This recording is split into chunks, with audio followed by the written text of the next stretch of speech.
Hello everyone. I thought I'd pop by and do another snapshot. So I'm going to start a series of Tracy's snapshots. So we've got Tracy's snippets and Tracy's snapshots. And the snapshots are just quick little punchy techniques for you. So what I'm going to do is I'm going to use my Stencil 155 Folium. And with the Folium stencil, I'm going to place that onto my white card. Let's just put that onto the non-stick craft sheet because it's far easier. So just place that onto the non-stick craft sheet. You can use a piece of low-tack tape to hold that down if you wish. And then I'm just going to use some texture paste just to go over the stencil.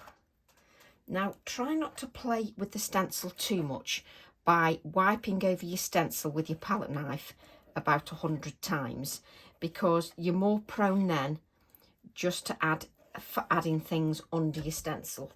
You know, it means that it'll seep through your stencil the more you play with it. So you don't want to play with it too much. And I tend to use more texture paste than's actually needed. Now, you just want a random background. So we can then lift that up. So we've got the texture paste on there. Let's just move that to one side and let's just take the texture paste from the edges. So you've got a lovely textural background, but let's just take that a little bit further. Let's just remove the texture paste from my palette knife.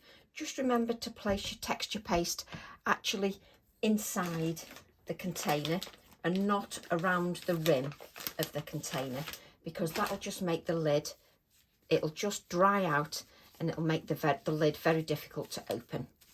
Right.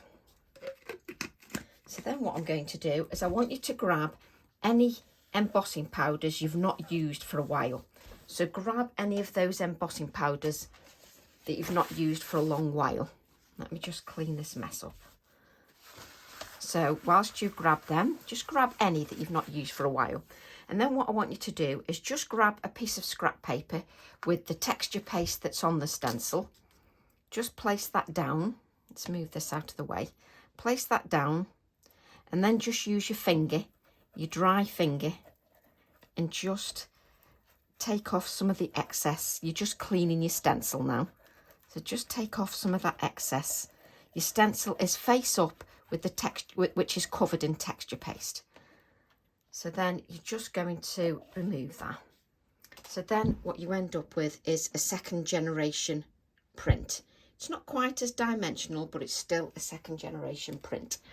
Always remember to give your stencils a little bit of a wipe, which I will do because it's not worth ruining those stencils. Again, you could wipe this onto a piece of white card, but these are just snapshots, so I don't want to take up too much of your time. So these are just little quick snapshots. What I want you to do then is take any of the embossing powder you've not used for a while.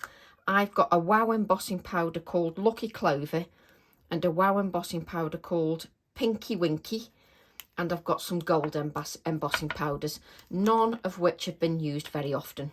So what I'm going to do is sprinkle the embossing powder just randomly over the texture paste. And also what I've got is, because I've done one I've done before, I've got some of the Pinky Winky just on a piece of copy paper, because I did one before. So this is just the excess that was left over, and rather than waste it, which we don't want to do, I'm just going to use some of that all over. So what I want you to do is get those embossing powders you don't use very frequently. Use them up so that you get a nice little background. And then what I want you to do is tip off the excess. Now, if you've gone and touched your card before you've done the stenciling, you can always use an anti-static bag before you do the stenciling. But this is what you end up with. An embossed background that's got embossing powder on, and you can do loads more backgrounds because you've got this embossing powder left. Now, what you can do, there are two things you can do. Let this dry and then heat it once the embossing paste is completely dry. Or if you're not very patient, you can heat it whilst the texture paste is still wet. So heat your heat tool up until it's a really good temperature. Don't go to your card too soon. Heat that. I've already started it off there just so you can see that, and you end up with a bubbly texture with your embossing powders. But you can also, I'm going to leave the other one to dry, and what I'll do is I'll do a comparison for you so you can see the difference. So then just take your heat tool to the embossing powders, and because the texture paste is not dry, the texture paste will bubble a little bit. Now all you've got to do is just be a little bit patient with heating your embossing powders. Don't rush it too much. Just give it time to heat up.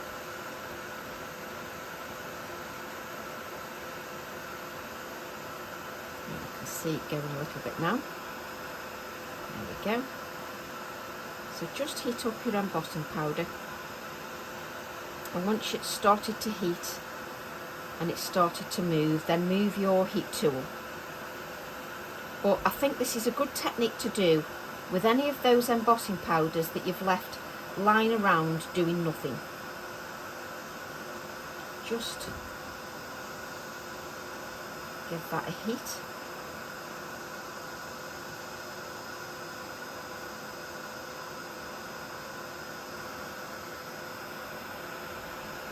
Just heat the embossing powders.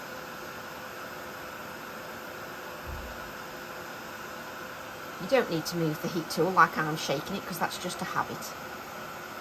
But just heat that and your texture paste will start to bubble, which is what you want because you want that texture. If you don't want that texture, then all you need to do is let the texture paste completely dry, if necessary leave it overnight, and then heat that.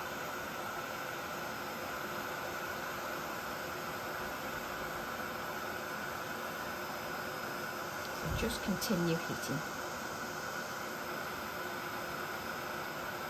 Now say there's a colour that you prefer more than other colours, then whilst the embossing powder is still hot, I'll just show you. I'll try to do this with one hand, not easy. So whilst the embossing powder is still hot, she says confidently with one hand, whilst that's still hot, you can then sprinkle a little bit of the gold on just over the top. You can just sprinkle over the hot area, just sprinkle the excess off, and you can then add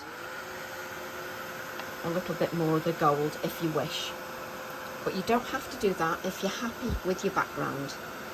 So this is sparkling beautifully. My poor camera doesn't know what to focus on, so what I'll do is I'll just keep heating that, and then I'll lift it up when we've finished. This is twinkling beautifully, and really all you need to do is add a sentiment and you've finished. Which just shows you how beautifully versatile stencils are.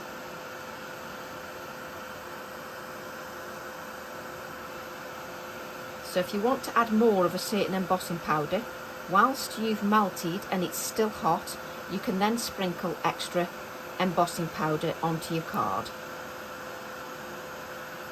Just heating this up.